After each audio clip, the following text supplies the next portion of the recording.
안녕하세요. 제이슐레 주연쌤입니다. 자, 오늘은 여러분이 기다리고 기다리시던 Gute-Zertifikat B1 시험 유형 분석 영상입니다. 영상의 길이가 너무 길어지는 것을 방지하기 위해서 이번 영상은 읽기와 듣기까지만 보여드릴 예정이고요. 다음 영상에서 쓰기와 말하기 유형을 본격적으로 분석해드리도록 하겠습니다. 참고로 저는 베아인스 1등급 제어굿을 소지하고 있고 제이슐레와 해커스 등에서 강의를 하면서 다양한 학생들을 베아인스 시험에 합격시킨 바 있습니다. 자, 그럼 시작하기에 앞서서 좋아요와 구독 꼭 한번 눌러주시고요. 이번 영상에서 보여드리는 베아인스 연습 문제는 저의 창작물이 아니기 때문에 내용은 흐리게 처리를 했습니다. 시험의 형태 정도만 파악해 주시고요. 이 문제를 다운로드 받으실 수 있는 링크를 하단에 남겨놓았으니까 괴테 어학원 홈페이지에서 직접 다운받으실 수 있습니다. 자, 미리 다운받으시고 오셔서 제 영상 같이 보시는 것도 추천해 드릴게요. 자, 그러면 listen, 읽기 파트부터 시작을 해보겠습니다. listen 파트는요, 총 5개의 유형으로 이루어져 있고 65분 동안 총 30문제를 풀어주시면 되겠습니다. 그럼 타일 1부터 들어갈게요. 타일 1는 1번부터 6번까지의 문제고 일상적으로 접할 수 있는 블로그, 일기 또는 편지글 등이 지문으로 나옵니다. 일상적인 표현이 많기 때문에 간혹 슬랭 같은 구어체로 쓰여진 문장이 있을 수 있으나 문제를 푸는 데는 지장이 없으므로 여러분들이 읽으실 때 문맥과 흐름에 집중을 하셔서 내용을 파악하시는 것이 좋습니다. 문제는 지문의 내용에 대해 falsch oder richtig, 즉 이 문제가 지문에 나온 내용과 일치하는지 둘 중 하나를 고르는 문제가 되겠습니다. 타일 2는 7번부터 12번까지 같은 유형의 문제가 3문제씩 반복되고 총 2개의 지문이 나옵니다. 독일 잡지나 신문 등에 나올 법한 기사문이 지문으로 등장을 하고요. 한 지문에 3문제가 달려있고 항상 첫 문제는 이 텍스트의 전체적인 주제를 묻는 질문입니다. 나머지 2문제는 지문 내용에 대한 디테일을 묻는 질문이기 때문에 선택지 중에 가장 적합한 정답을 고르셔야 합니다. 자, 다음은 3번째 타일입니다. 일명 광고 찾기인데요. 13번부터 19번까지 총 7개의 문제입니다. 자, 문제를 보시면요. 각 사람마다 한 주제에 대해서 원하는 조건이 있습니다. 그들의 조건에 알맞은 광고를 찾아주셔야 하는데 문제는 이 문제수 와 광고의 개수가 절대 일치하지 않기 때문에 개수에 맞춰서 끼워 맞출 수가 없는 문제라는 점 꼭 알아두셔야 되고요.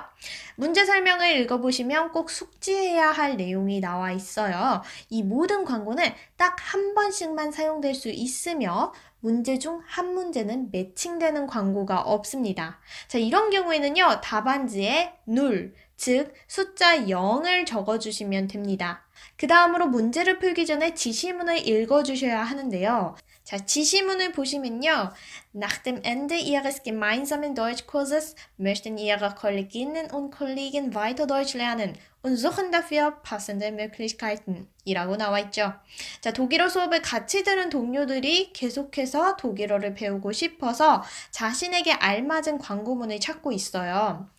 예시 문제를 보시면 여기서는 윈에서 열리는 어학 수업을 찾고 있는데 답이 되는 E에 대한 광고를 보시면요. 윈이라는 키워드와 어학 수업에 해당되는 Deutsch 코र्스가 적혀 있습니다. 이렇듯 조건문에 나와 있는 단어를 그대로 광고문에서 찾기보다는 상황이 적합한 것으로 골라주시는 것이 중요합니다.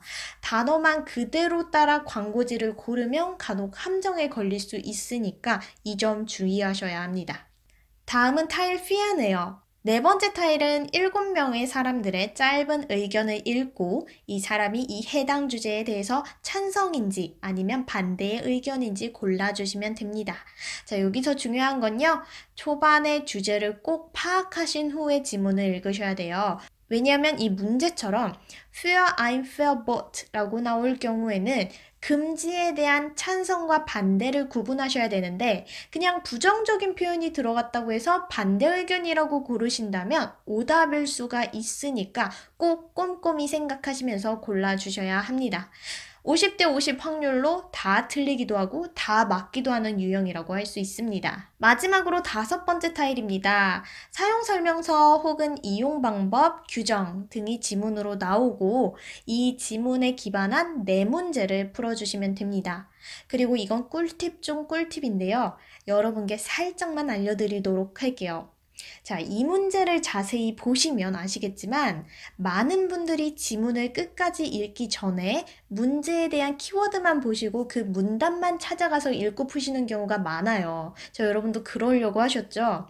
근데 그런 경우에는 대부분 오답을 고를 가능성이 큽니다. 자, 왜냐?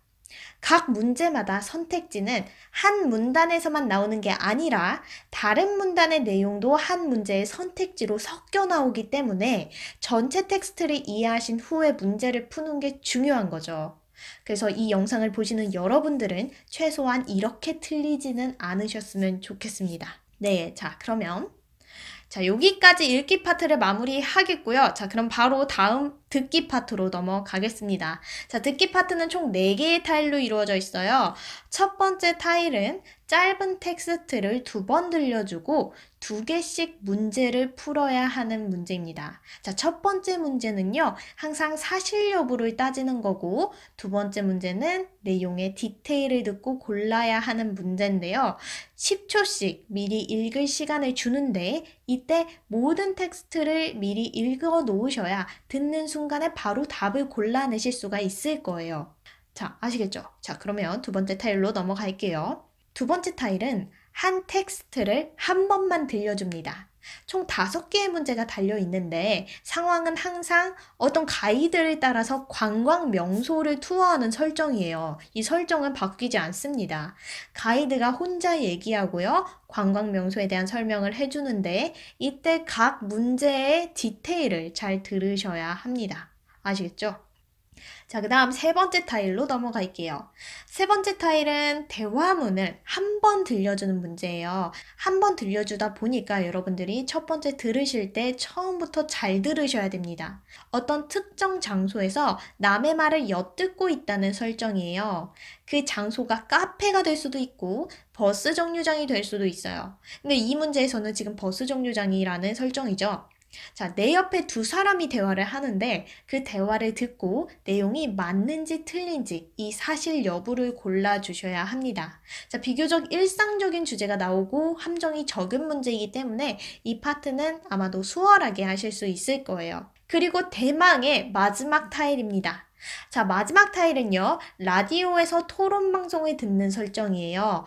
2번 들려주고 방송을 들으면서 누가 어떤 말을 했는지 체크하는 문제입니다. 읽는 시간은 총 60초를 주는데 미리 23번부터 30번까지 쭉 읽어보시고요. 이 지문은 사실 여부를 확인하는 것이 아니라 이미 듣기 파일에서 나온 내용들을 그대로 요약해 놓은 것이기 때문에 지문만 들어도 대충 이번 주제에서 어떤 대화가 오고 갈지 추측하실 수가 있어요. 여러분이 하셔야 되는 건 누가 어떤 말을 언급했는지만 구분하시는 겁니다. 그러다 보니까 보통 진행자와 2명의 게스트가 등장을 하는데 여기서 중요한 거는 각자의 목소리를 구분하셔야 문제를 푸실 수 있다는 점이 바로 관건이죠. 자, 그럼 여기까지 Gute Zertifikat Deutsch B1 읽기와 듣기 시험 유형을 설명해 드렸는데요. 지피지기면 백전백승이란 말이 있듯이 시험 유형을 파악하고 준비하는 것과 그렇지 않은 것은 결과를 무조건 좌우한다고 제가 확신해서 말씀드릴 수 있습니다. 제가 말씀드린 내용 중에 큰 팁들이 숨어 있으니까 여러분도 여러 번 복습하시면서 시험 준비 잘 하셨으면 좋겠고요. 다음 영상은 쓰기와 말하기에 대한 유형 분석을 준비해서 올리도록 하겠습니다. 자, 여러분은 어떤 파트가 가장 어려웠는지 베아인스 준비에 대해서 더 알고 싶은 부분이 있으시다면 꼭 댓글로 남겨주세요. 그럼 여기까지 제이슐레 주연쌤이었습니다. 감사합니다. 안녕!